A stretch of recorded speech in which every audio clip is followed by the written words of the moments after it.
Yasu Malakedo.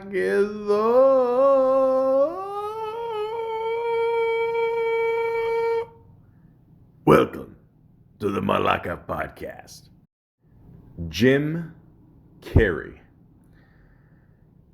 Ladies and gentlemen, growing up in the 90s, I was so convinced that only rhinos could give birth to rhinos. I had no idea that the beautiful, skinny, pale white ass of Jim Carrey could come out a fake rhino's ass so beautifully and make it probably, in my opinion, one of the funniest scenes in movie history. In 1995, it was a different time. You were able to get away with this shit. But nowadays, people would frown upon it. They'd be like, oh, that's disgusting. It won't work today. Blah, blah, blah, blah, blah. Fuck off. But if you're a kid like me, growing up in those beautiful grunge 90s era, Jim Carrey was the funniest man alive. And to this day, he's still one of the funniest men that has ever appeared on screen. I love this man. Not only because he's Canadian, not only because he seems to have a good head of hair and a great metabolism, he's just very funny. He's just a naturally funny guy. But how did he become Jim Carrey? Watch out, people. Wikipedia is coming. The free encyclopedia. James Eugene Carrey, born January 17th, 1962, is a Canadian-American actor, comedian, writer, and artist. He is known for his energetic slapstick performances.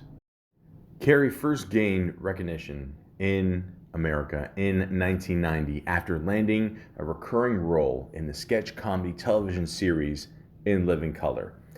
His first leading roles in motion pictures came with Ace Ventura, Pet Detective, Dumb and Dumber, The Mask, and Ace Ventura When Nature Calls, as well as portraying the Riddler in Batman Forever and the lead role in Liar Liar.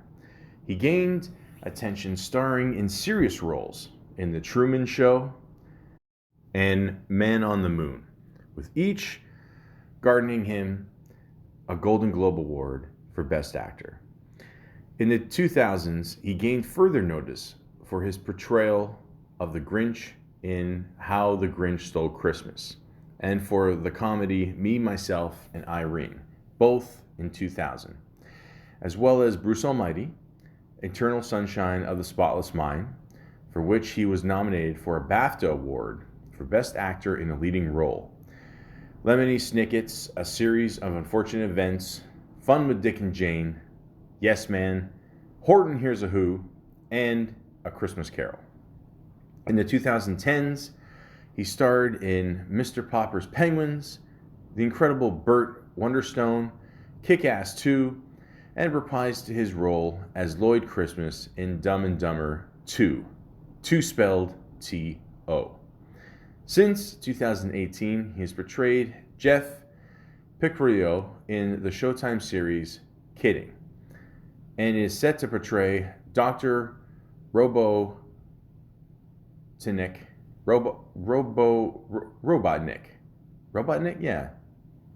okay. Robotnik in the live-action Sonic the Hedgehog film. So yeah, Jim Carrey has been doing it for over 3 decades, pretty much. Yeah, he's been killing it. I mean, again, like I said, when Jim Carrey is just doing his thing, he's just funny. I mean, like, some people are just born with that stage presence, like a John Belushi or Chris Farley. I mean, Jim Carrey just, as soon as he gets on stage, like if you ever watch some of his early stand-up, which, by the way, how he got started in that was Rodney Dangerfield saw him. And this is how nice of a guy Rodney Dangerfield is. I mean, I'm going to eventually do a podcast on him for sure. I mean, that goes without saying. To me, he's my top 5 comedians of all time. But that's a story for another time. Rodney Dangerfield was always great in discovering young talent. And he saw Jim Carrey, and he loved him so much that he would just bring him on tour with him. And even before that, I heard stories where he had a certain teacher in school, and Jim Carrey just had all this built up energy. I mean, he was just always putting on a show, whatever. And the teacher just, made a deal with him. He said, listen, just be quiet for the class, and the last, 10, 15 minutes of the class, I'll let you do whatever you want. Just, you can go on in front of the class and just go nuts. But that's how much people loved him, people, and that's what you want to do with talent like that. I mean, you see someone talented like that. I mean, when I went to Second City, you would see people that were just ready to explode, and you don't want to contain that. You just want to let them let loose, basically. And I heard the stories about Jim Carrey. At one point, him and his family were living in a car, and I mean, they'll defeat anybody. But at the same time, he wanted more in life, and, he worked his ass off and he got it. And a guy like Jim Carrey, I mean, that's like putting a rubber ball in a container, I mean, he's just going to explode. I mean, you just don't do that. You got to let the guy breathe and do whatever the fuck he wants. And, I'll always love Jim Carrey. I mean, God bless that man. I mean, growing up, watching him on In Living Color and just do his thing, and it was awesome. It really was. Everybody wanted to be Jim Carrey. Jim Carrey is by far the funniest man of the 90s, for sure. I mean, I don't think anyone's ever gonna disagree with me on that one. And we'd always make fun of all the characters that he would do on In Living Color. I mean, one of my favorites was when he would do that character that just, I don't know, the sailor, I don't even know the guy's name, the sailor guy that would always just burn up and shit, and his gums would be right in his teeth like this, and and I would do that shit all the time. It was just hilarious. I mean, you want to be Jim Carrey, and then we found out he's a Canadian boy, and that just made it that much more awesome, and he's been through a lot of shit in his life, and, he's still here. You know what I mean? And God bless him, honestly.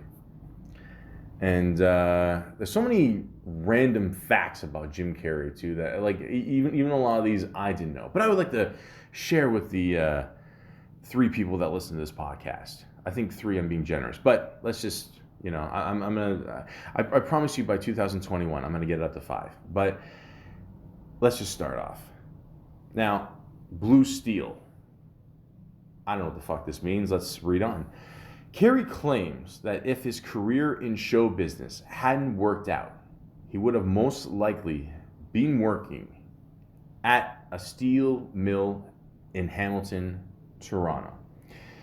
Now, ladies and gentlemen, I don't know much about Hamilton. I went there a couple times. There's a lot of trees there.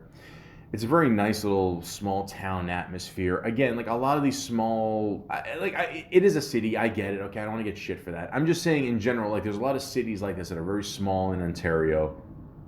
They depend on the factory workers. I mean, most of the people is yeah, where do you work? I work at the factory. Where do you? Oh yeah, me too. Oh yeah, John, Steve.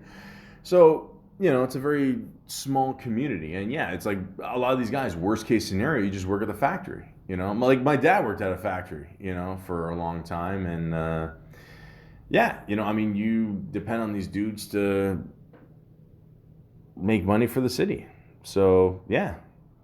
But there's no way Jim Carrey would have, I'm not saying the guy would have got fired at a factory or something like that. But, come on, man. Again, you can't contain the skill of Jim Carrey in, a factory. Come on, man. You would have made everybody laugh and shit, and I don't know, who knows, maybe he would have got let go for distracting people, but the guy was too good for that shit. We all know that. And when he was 10 years old, he wrote a letter to Carol Burnett to inform her that he was already a master of impressions and should be considered for a role on the Carol Burnett show. They formally declined, but he was happy just to get a reply. There you go. That is pretty actually cool that she did reply. I mean, at the time, Carol Burnett had a really cool show, you know, sketch show, and yeah, I mean, just to get a response like that, yeah, I'd be honored too. I also heard a thing about Jim Carrey, where this is just a little side note that I think for a while he had like a $10 million check in his wallet. I don't know if this is true, but like he had it in his wallet, and he said, "Yeah, one day I'm going to be able to cash this," and I'm pretty sure he can cash it 30 times over by now. But that's pretty cool. I mean, it inspires you to keep going. Why not? It also says here, Carrey wrote letters to Tupac Shakur when he was behind bars in order to make him laugh and lift his spirits. Now, even I didn't know that. I heard a story one time that Tony Danza did that. Like, Tony Danza never met Tupac, and he would send him letters. I had no idea. This is the first time I'm hearing of this. So, again, I mean, that's cool, When you're in jail, it's just you in there. Again, I'm there. Well, I've sort of been in. Well, look, the point is, it's nice that someone on the outside, reaches out to you and just wants to make you laugh. I mean, that's how much Jim Carrey enjoyed making people laugh.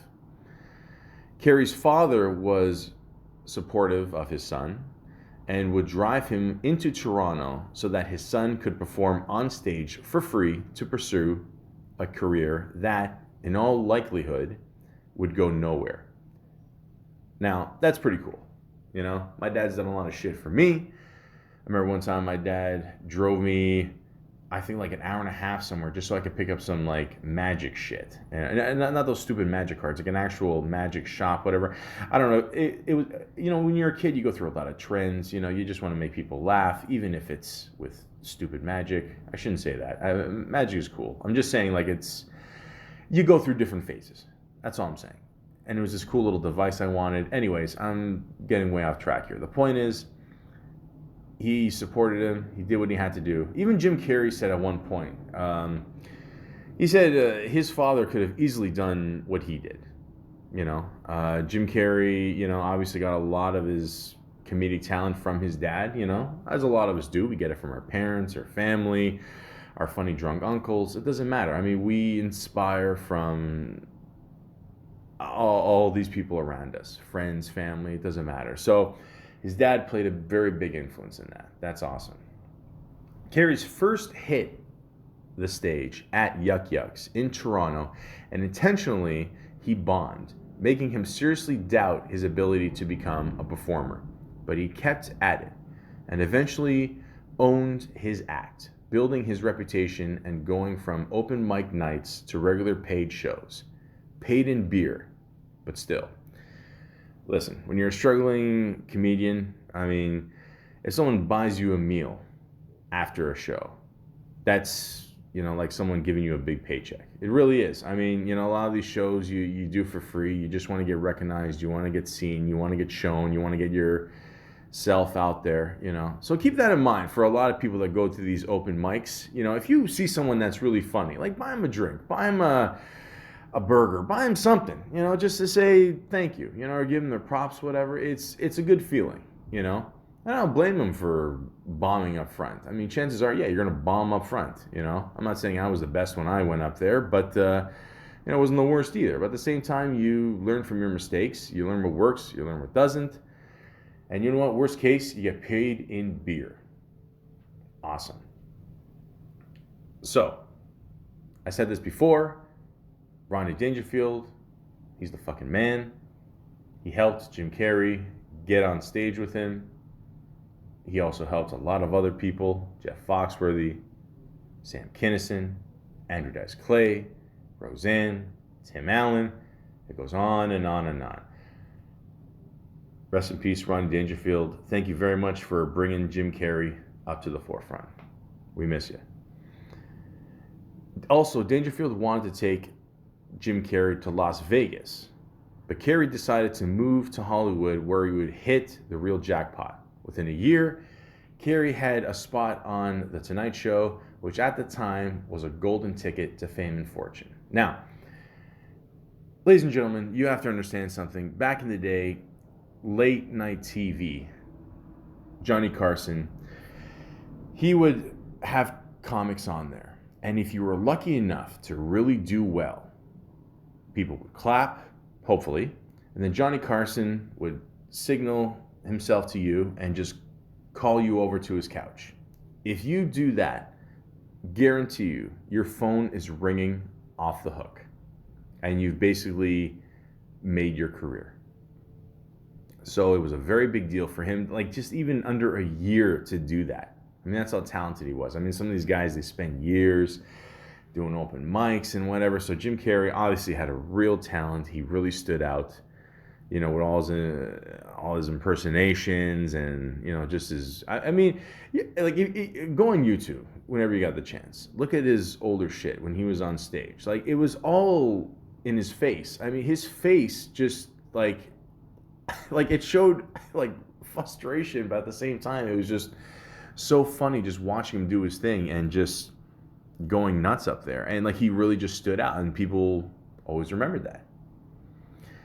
Now, also Jim Carrey auditioned to be on the 1981 season of NBC's Saturday Night Live. He did not get the part, but he did later come back to host the show in 1996, 2011, and 2014. Now, as a side note, Jim Carrey was on Howard Stern one day promoting the show I'm Dying Up Here, which I just want to put this out there. He never starred on the show, but the cast for that show was excellent. Now, the show, unfortunately, did end up getting canceled, but if you can see those 2 seasons, you'll be very impressed. And it was an excellent show. It's one of those shows I feel that should have never been canceled. It didn't have much of an audience. I feel it just probably wasn't promoted enough, but it's a really funny show. But yeah, anyways, check that out when you got a chance.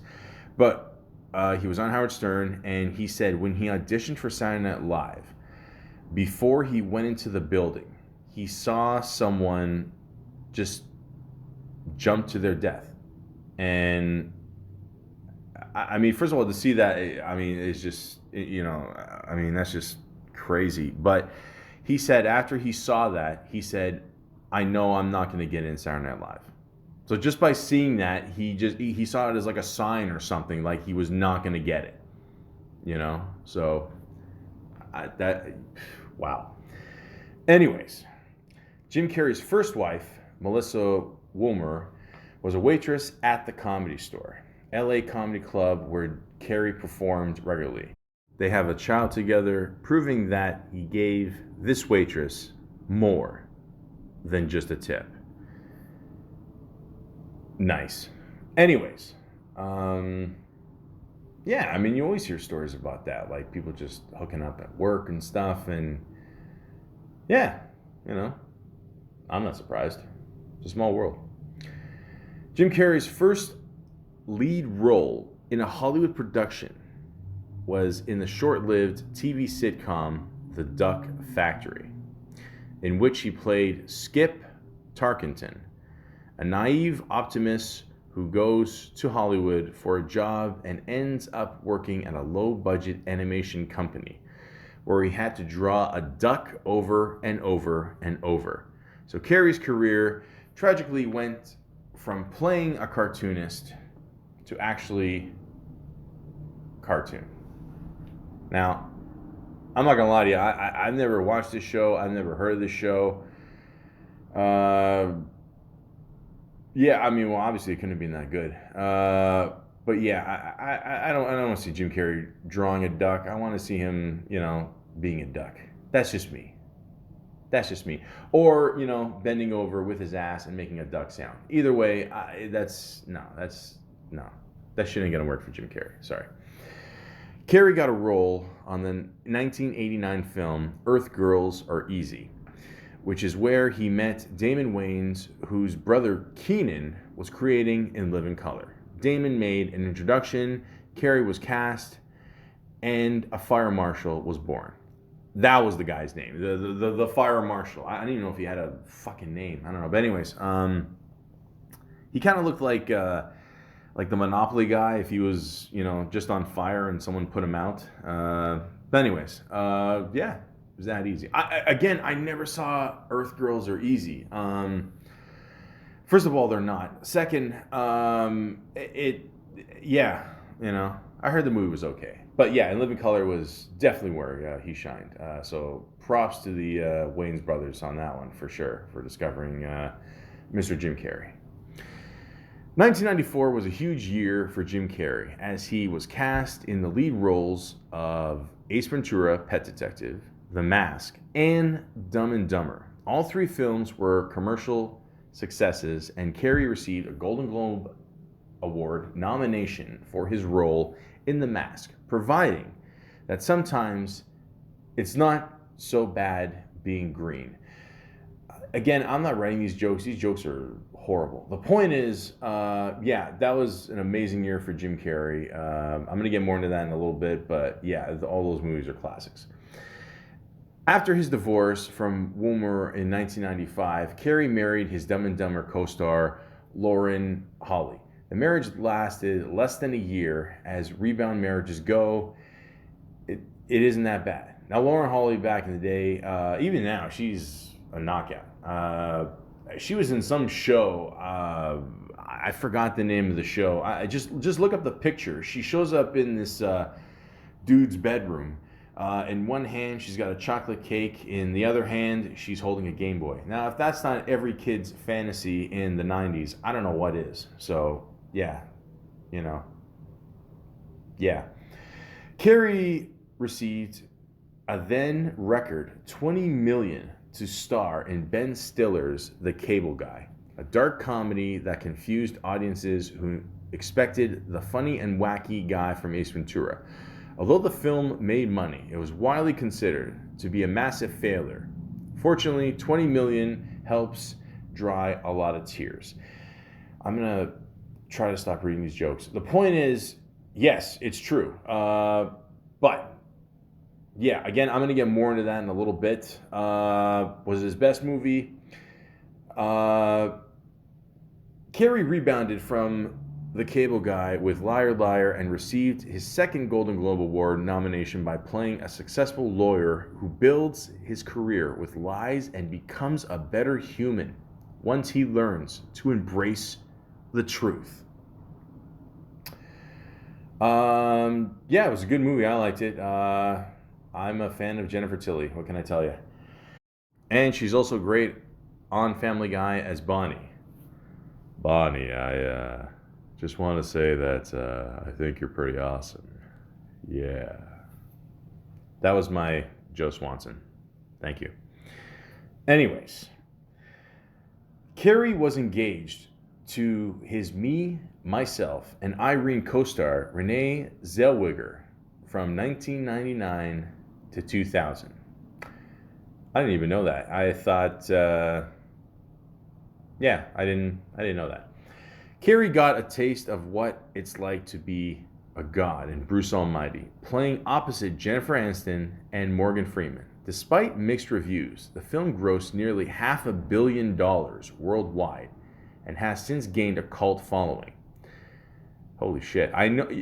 I remember, I think the opening weekend at the time, it made like 70 million or something like that. I had no idea it made $500 million. That's, yeah. That's the God touch right there, ladies and gentlemen. For his role in Eternal Sunshine and the Spotless Mind, Carrey received another Golden Globe nomination and his first BAFTA Award nomination for Best Actor. In 2004, Carrey received a star on Canada's Walk of Fame, right between the household names Pierre Berton and Karen Kane. Again, I love the fact he's Canadian. Carrey played multiple roles for his first time in his career in the 2009 Dickens classic, A Christmas Carol, in which he voiced Ebenezer Scrooge and the ghosts of Christmas past, present, and future. As in other words, more money, mo money. Damon Wayans. Good movie. I liked it. In 2013, Carrey self-released a children's book he had written titled How Ronald Rolls, about a scared wave named Roland. How Roland rolls. Kid was the name Roland. Got it. Sorry, my bad. Carrey described it as kind of a metaphysical children's story, which deals with a lot of heavy stuff in a really childish way. Jim Carrey, man, has always been like kind of a deep dude. Like, I don't know, a lot of people like always just assume, he's gonna just go nuts and, say stupid shit. But yeah, I mean, the guy's a really deep dude, very smart guy too. Like, there was one interview he gave, like on the red carpet, whatever. And I don't know, the woman was just asking him questions, and you could tell he was just fucking with her. And it's just funny, man. Like, I don't know. I don't know. The guy's a very multi-talented guy for sure. And I love the fact when he smells bullshit, he calls people on it. But not only that, he'll just fuck with them. So I just think that's funny. In 2014, Carrey was honored by Canada Post with a limited edition postage stamp with his portrait on it. Now, in Canada, that's considered to be a huge honor. So I think that's pretty cool. Now, unfortunately, it also says here, like a lot of comedians, Jim Carrey has battled depression. He took Prozac for a long time, but since then has been off medication and avoids stimulants of any kind. That also includes coffee. Now, I don't know what to tell you guys. I mean, the whole depressed clown theory, comedians being depressed, whatever. I mean, this is old news. Like, we all know that, Again, if you need help, don't be afraid to ask for it. Also said here that Jenny McCarthy and Jim went out in 2005, and they dated for 5 years. So, yeah. Also joined McCarthy's crusade against science. Whatever that means. The point is, I always wanted to bring up this story. I remember Jenny McCarthy was on Howard Stern one time, and she was talking about going out with Jim Carrey, and she did mention that Jim Carrey would just literally stay in bed for days at a time. Now, listen, I'm not gonna lie. Don't say that shit publicly. You know what I mean? Like, I'm just saying. I mean, it's nothing against Jenny McCarthy here, but keep that shit between you and the person you're with. I'm not just you. I'm just saying people in general. That's all. If he wants to share that, cool. But all I'm saying is, you want to get help, you gotta want to be able to get help. So that's all I'm saying. Now, in 2015, Carrey's former girlfriend, Catriona White, was found dead at a prescription drug overdose in what was ruled a suicide. Carrey was devastated and performed pallbearer duties at the funeral. So again, I'm really sorry to hear that. I mean, I hope he doesn't take that as like, it's his fault or anything like that. And a lot of people you just can't help, and a lot of people, everybody's different. You know what I mean? And it's sad that things like that happen, but you shouldn't, blame yourself. And a guy like Jim, I'm sure he took it personally, but I hope he's all right. In 2016, White's husband and mother both filed wrongful death lawsuits against Carrey that he has characterized as a cash grab. The lawsuits claim that Carrey gave White both illegal prescriptions, drugs, and STDs. White's lawyer actually stated, instead of giving Miss White flowers and chocolates, Carrey should have given her his STD test results. That is what she deserved on Valentine's Day. Wow. I mean, Like I said, man, I mean, there's some evil people out there. I don't believe a word of this shit. I mean, this is just, yeah, fuck, man. I can't stand stories like this, like, I really can't. I mean, really, like, I don't know. I don't know. Again, Jim, man, it's not your fault, man. I don't know what to tell you. I mean, you know, even I've had stuff in my life where I've taken personally, and I felt it was my fault, but it's out of your hands, But of course, you want to be a good person and say, hey, maybe, I could have done something, but a lot of times you can't, and it's malakias like this that fucking go out there and try to take advantage of a bad situation. It's just, it's sick, man. Like, sometimes we live in a very sick world, and Jim, don't worry about it, man. We still love you. I don't believe a word of this bullshit. And, just keep making us laugh, man. That's all I can say, Not everybody appreciates laughter. Carrey is also an advocate of the law of attraction. I'm not going to lie, I can't even pronounce this word. Ladies and gentlemen, I'm not going to lie. Sometimes when I can't pronounce a word, I actually Google it, and then it'll say the pronunciation, And I'm not gonna do it this time. I'm too tired today. But it's spelled Pseudoscientific. Let's see if I can do this here.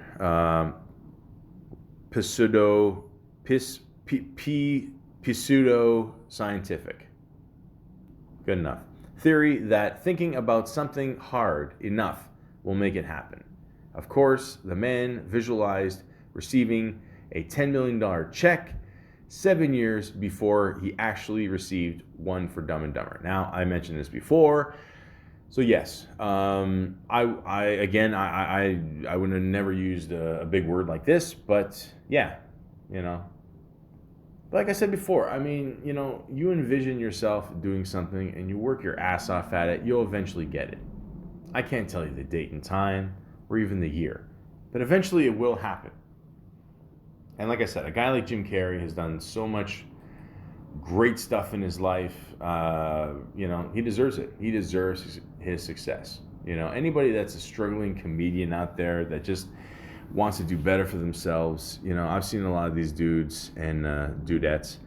And we go out there, they put up with a lot of shit. And hopefully someone will eventually recognize your talents and they will give you an opportunity to shine. So, props to Jim Carrey, man, honestly.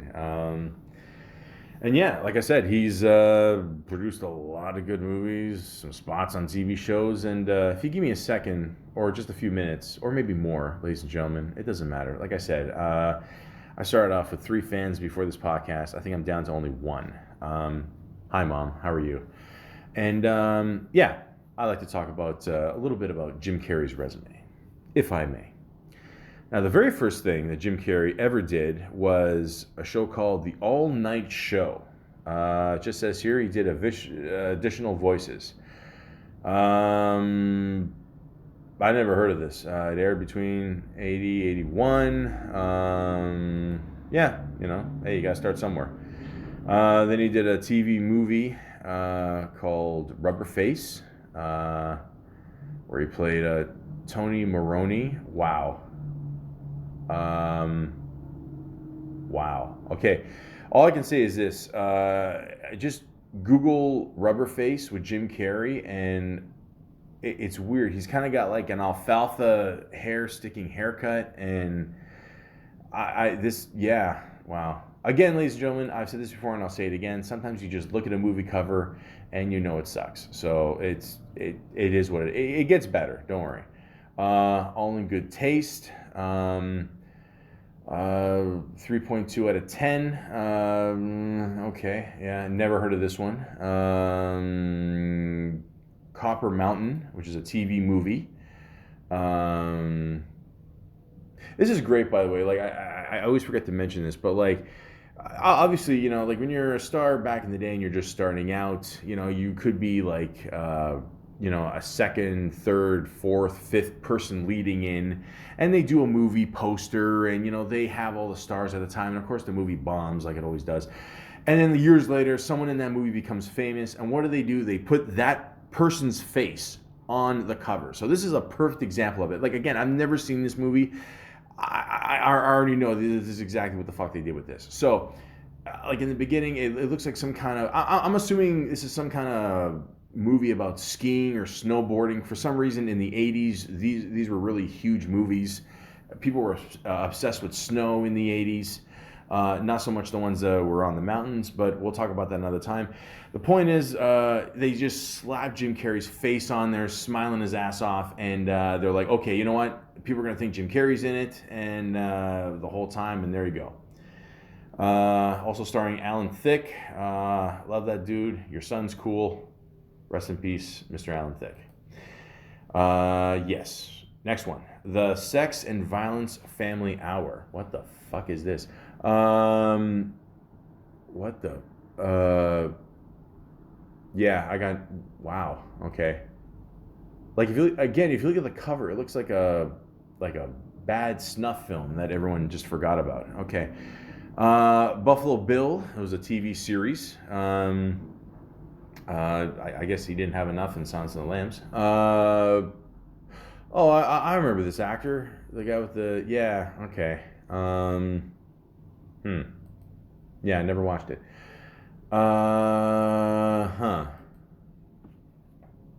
Okay. Finders, keepers. Losers, weepers. I never heard of this movie. Cool poster though. Okay. The Duck Factory. Again, I never watched this show. I think the title says it all on this one. Once Bitten. Yeah, I never. What was this, like a vampire shit? Okay, I never heard of this one. Okay, all right. Peggy Sue Got Married. Okay. Yeah, I hope the wedding went well. Directed by Francis Ford Coppola. Really? I never saw it. Okay. The Deadpool. This is one of the Dirty Harry movies. Right. Okay. Now, this is funny because I think this might have been one of the first things I ever saw Jim Carrey in. He's like in the movie, they're doing a music video or something, and he's just in it for a little bit. Liam Neeson is playing the director within the movie for the music video. I know it sounds insane. Just check it out. I mean, it's not one of the best Dirty Harry movies, but it's worth just seeing Liam Neeson and Jim Carrey in the same scene. So, right on. Earth Girls Are Easy. I never saw this movie. It's actually one of these movies I just wanted to see just for the fuck of it, but I've never actually seen this movie. I'm told it's got a few good cheap laughs, I guess. Why not? Check it out. When you got nothing else to do, just sure. Mike Hammer, Murder Takes All, TV movie. Never heard of this one. Okay. Pink Cadillac. Yes. Okay. This is another Clint Eastwood movie. I don't know. They must have had like a good relationship, I guess, after the Dirty Harry movie. I don't know. He cast him in some stuff, I guess. I mean, yeah, it's pretty cool. Yeah, it was funny even when Clint Eastwood was accepting his award. Like Jim Carrey showed up there, did an impersonation of him, I think, and yeah, I mean, I think he would do that a lot on stage as well. It's a pretty solid. I mean, especially just him doing Dirty Harry. So, but it's pretty funny. Check it out when you get a chance. High Strung.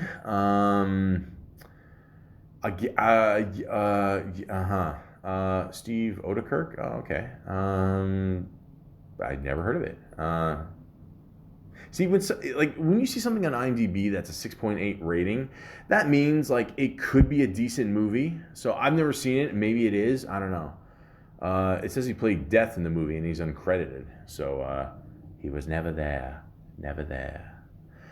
Doing Time on Maple Drive. Okay, this has got to be a Canadian show for sure. No, it's a movie. No, it's I don't know. I never heard of this. Okay. What else we got here? The Itsy Bitsy Spider. All right. I assume it's a cartoon. Yeah, never heard of it. Plays the Exterminator. Voice as James Carrey. Yeah, now keep that in mind too, guys. He wasn't always Jim Carrey. He started off as James Carrey. I remember in the first season of In Living Color. Yeah, that's what his name is. So there you go. Now, here we go. The magical year of 1994. As I mentioned before, in the same year, Ace Ventura, Pet Detective, The Mask, and Dumb and Dumber came out. Okay, so when he did Ace Ventura,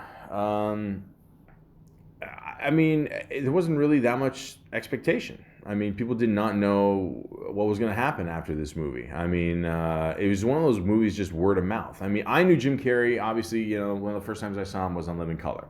So once we heard he was going to make a movie, it's one of those situations where it's either make or break. Either this is going to be a shit film, it's going to do horrible, or it's going to put him in the next tax bracket. And I always remember David Alan Grier, very funny guy, one of the cast members on In Living Color. I think he went with Tommy Davidson, also cast member of In Living Color, and they saw the movie. And I think at one point he said, he saw it, and he leaned over to Tommy and he said, "This is the biggest piece of shit I've ever seen. Like, who the fuck is going to see this? This is the stupidest fucking movie ever." And obviously when you watch it, I mean, it is a silly movie, but it's fucking funny, man. I mean, the whole point of this is he's obsessed with animals. He's got the whole, Noah's Ark in his living room there. And the dolphin of the Miami Dolphins goes missing, and Dan Marino's in there, and, the woman is not who you think she is in many, many ways. I'm not going to give much away. The point is, it's a very funny movie. I love it. I don't give a fuck what anybody says. I don't care what the critics say. Funny is funny. And then he came out with The Mask. Now, apparently he already made The Mask as he was making Ace Ventura or something like that, so he didn't get as big a paycheck because nobody anticipated Ace Ventura to do as well as it did. The Mask is fucking awesome. It's just about a dude who discovers a mask and he becomes a totally different person. This is where I think Jim Carrey really started to shine and use his different characters that he grew up with. I mean, all the cartoon, aspects and all that. And I mean, it looked like he just had a lot of fun with the role. Even for 1994, the way they did the mask on him, it still looks great today. I mean, today it'd be all fucking CGI and it looked like shit. But don't see The Mask 2. That's all I can say. Jamie Kennedy, I love you, buddy. But I mean, holy fuck. The point is, the first Mask, which is probably the only Mask movie that should count, is awesome. Check it out. And Cameron Diaz, oh Madonna. Awesome movie. Keep in mind, too, there's a little magazine called Nintendo Power, and I think one of the contests in that magazine where you were supposed to do something, whatever, and then you were going to get a guest spot on The Mask 2, which never ended up happening, but I'm not counting the stupid fucking movie that was, Jesus Christ. The point is, The Mask is a funny movie. Check it out. And Dumb and Dumber. Dumb and Dumber, to me, I don't care what anybody says, it's one of the funniest movies ever. The script is excellent. Jeff Daniels played that absolutely perfect as his buddy.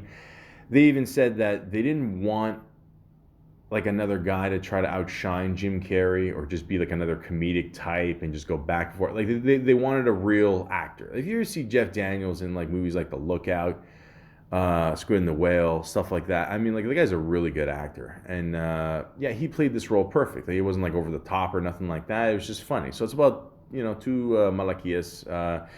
They find a briefcase or some shit, and then they got to give it back to Miss Holly there. And I'm not describing this well, I know, but all I'm going to say is this: I don't want to describe it well, because you should see it yourself and just enjoy it.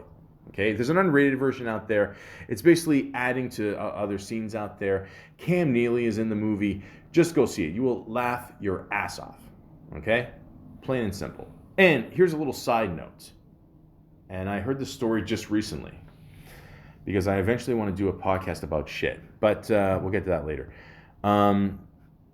So basically, there's a scene in the movie where it's probably, the people don't like toilet humor, blah, blah, blah, whatever. I love it. I don't give a shit. Pardon the pun. There's a part where, Jeff Daniels has explosive diarrhea. Now, I don't know if this happened years later or months later or whatever. He was golfing one day, and the story goes that he saw Clint Eastwood. And Clint Eastwood went up to him, and he said, "Man, I'm not going to lie to you. That's one of the funniest fucking scenes I've ever seen in a movie." So, like, I mean, in my head, I'm just trying to picture Clint Eastwood watching this in his house, just laughing at Jeff Daniels shitting himself. Like, that's pretty funny. So I'm just, so I mean, just that image alone is worth it. But, yeah, all three movies, after that, he could write his own paycheck. It was awesome. Good year, 1994. Jim Carrey, Cuban Pete. The hell is this? I don't know what this is. Looks like something to do with the mask. All right. Batman Forever. Here we go. Okay. So again, Jim Carrey stars rising. You need a silly guy to play the Riddler. Who else better? Now, apparently I heard that at one point they did want Robin Williams, but they figured, Jim Carrey is, the number one guy right now, so let's just go with Jim Carrey. So, I like the movie. I mean, it's meant to be more, silly and all that. Whatever. It is what it is. I still like it. Good soundtrack, too. Ace Ventura, When Nature Calls. Is it as good as the first one? No. But does it have the classic rhino scene that I talked about before? Absolutely. And it is funny. It's got some really funny parts in it. So if you like the first one, you'll like the second one. Now, The Cable Guy. I'm not going to lie to you. When I first saw this as a kid, people were like, this movie sucks. I'm like, I don't get it. It's Jim Carrey. It's still funny. And then I saw it years later. I'm talking like 15, 20 years later. I was like, yeah, I get it. Apparently, I heard a rumor that originally it was supposed to be Chris Farley for this role, but it conflicted with other roles he was doing. But yeah, I don't think it's a good movie, and not because it was like the whole Jim Carrey trying to be more of a darker role. It just, I don't know, it just didn't work. I don't know. You see things different when you're older, and it just, I don't know. I wasn't feeling it. It is what it is. Jerry Cantrell, Leave Me Alone. It's a Cable Guy short, I guess. Okay. Liar, Liar. I liked it. Funny movie. The whole point is he can't lie. So there you go. Larry Sanders Show. He did a little spot on that. Love Larry Sanders. Great show. Loved it. He was funny on it. The Truman Show. Now, this is where Jim Carrey starts to be more serious in his roles. The whole point is he's being watched. His whole life is being watched. He doesn't know it. I wish he told him off more at the end of the movie. I already gave something away. It doesn't matter. The point is, it's a good movie. Check it out. Simon Birch. I don't know. I never heard of this one. Simon Birch. Sort of sounds familiar, but no, I never saw it. All right. Now, one of my favorites, Man on the Moon. He played Andy Kaufman. Andy Kaufman, we all know, was well known for his role on Taxi, fighting women in the ring, just doing a whole bunch of crazy stuff. And, apparently when Jim Carrey did this role, he took it very seriously. The years later on Netflix, they even made a movie about him being him and not breaking character and just going nuts and driving people nuts. And I don't know. I think he won the Golden Globe for this one. I don't know how he didn't get nominated for the Oscar, but again, absolutely worth checking out. It is one of his best performances he's done on film for sure. Me, Myself, and Irene. Excellent. If you told me years later that Jim Carrey would do a movie where he adopted 3 black kids, you know what? I would probably say you're right. But seriously, this movie is really funny. Again, he's got the whole split personality thing. I'm sure if you did a movie like this today, people are like, "Oh, you're making fun of the disability." Fuck off. But in 2000, we were able to do this, and it was funny. How the Grinch Stole Christmas. I think Christopher Moltisanti said it best on The Sopranos. You want to make $100 million? You put Jim Carrey in the motherfucker. And that's exactly what they did. They made a real-life movie on How the Grinch Stole Christmas. And yeah, it was good. Made a shitload of money.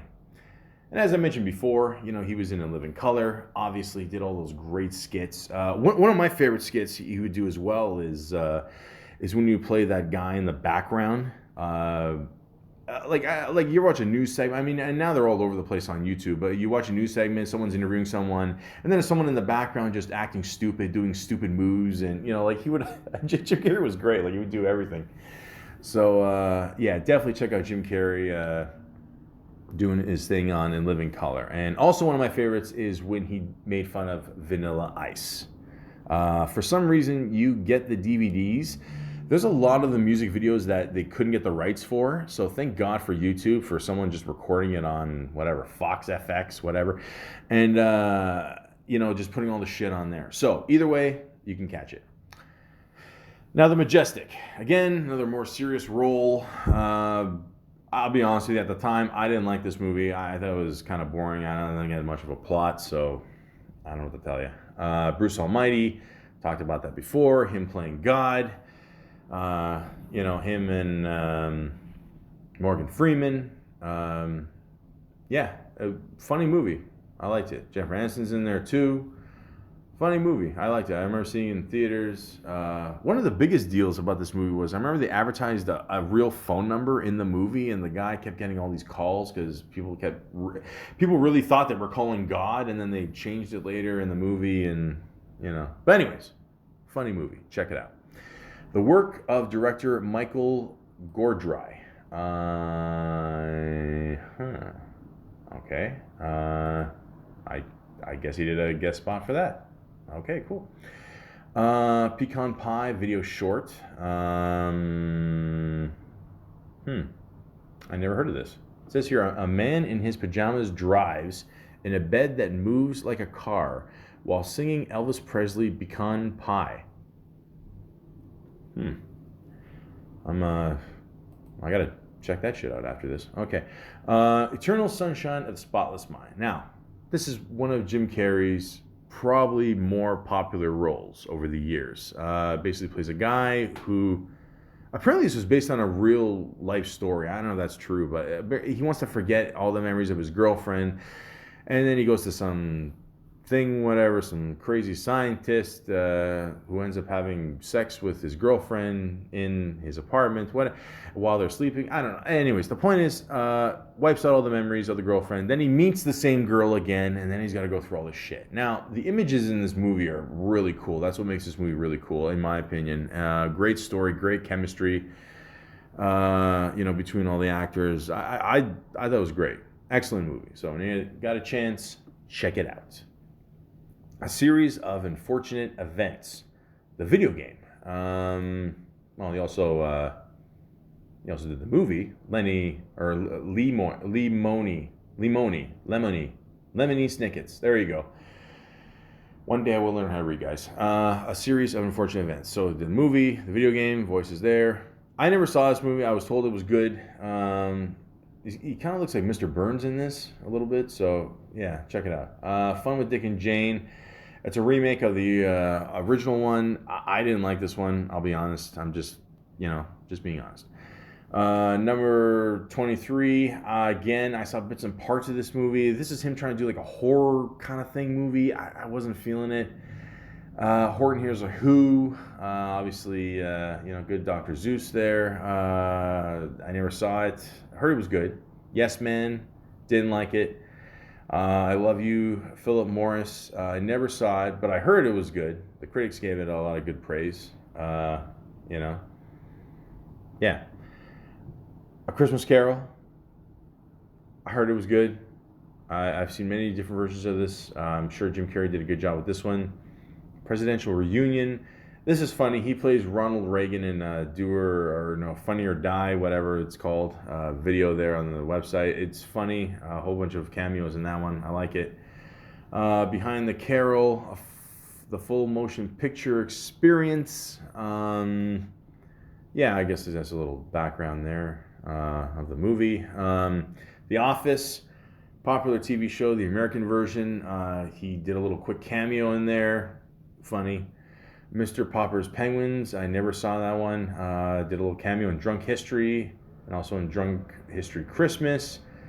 He showed up in 30 Rock, quick little snippet there.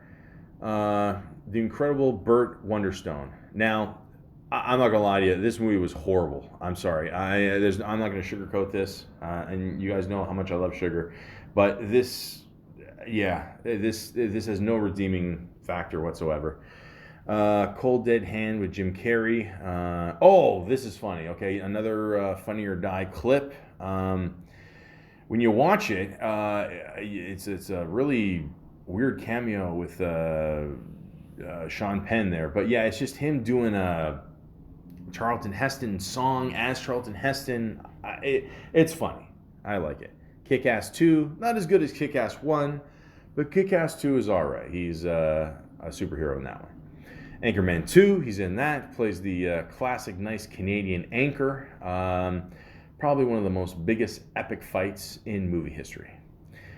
Kids, never heard of this one. Just a little short. Yep. Dumb and Dumber 2. The first half of this movie is really good, and then the second half, it kind of falls apart. So, I mean, obviously, you're not going to come close to the first one. Again, it is what it is. So, yeah. The Bad Batch, never heard of. Dark Crimes, never heard of this one either. This looks like a dark movie, man. Yeah. And now we got Jim Carrey playing a very serious role again in Kidding. Now, basically, the best way I could describe this is he's basically playing Mr. Rogers. And you find out Mr. Rogers has a very sad and depressing past and even present. I mean, he's dealing with a lot of personal shit with his wife or his ex-wife and kids and girlfriends. And it's absolutely worth checking out. For sure. Like I said, a lot of it is just copied off Mr. Rogers. It's definitely worth checking out, like him doing his own spin on it. So, and the next thing he's got is Sonic the Hedgehog. Now, I'm a Nintendo kid. We all know this. I'll probably check this movie out when it hits Blu-ray, of course. And yeah, a lot of people gave it shit because Sonic didn't look right or something to do with the teeth and eyes, and he was missing his gloves or something. I don't know. But a lot of people are excited to see this, and that's it. Jim Carrey's got nothing else after this. Why? Because he's got nothing else to prove. He's Jim Carrey. Jim Carrey is one of the funniest men of all time. And I just want to say thank you, Mr. Jim Carrey, for providing us with awesome years of entertainment, especially during my childhood, because like I said, I'm a child of the 90s, and it was really cool just seeing this Canadian boy, grow up to be such a funny lad, and, just absolutely kill it in the Hollywood industry. And who knows what's up next for Jim Carrey? I mean, will he do another serious role? Will he just keep doing the show Kidding? Will Sonic the Hedgehog actually be a good movie? I don't know. Who knows? But he's got nothing else to prove. Nothing. All right. mighty then.